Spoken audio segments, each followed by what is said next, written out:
Sabihin mo, ikaw bang Kristo?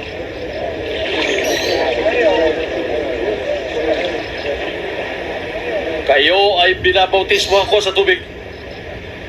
Ngunit may darating na higit na dakila kaysa sa akin. Hindi ako karapat dapat na magkalag ng tali ng kanyang sandalyas. Siya ay magbabautismo sa Espiritu at sa apoy. Hawak niya ang kalaykay upang alisin ang dayami at titipunin ang trigo sa kanyang kamalig.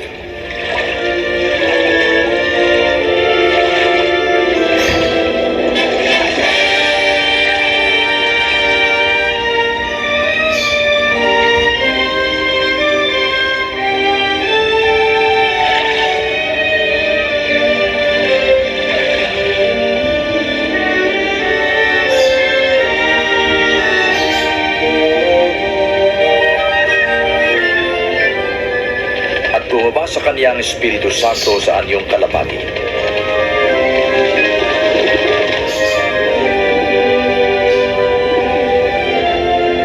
Isang tinig mula sa langit ang nagsabi, "Ikaw ang minamahal kong anak, lubos kitang kinalulugdan."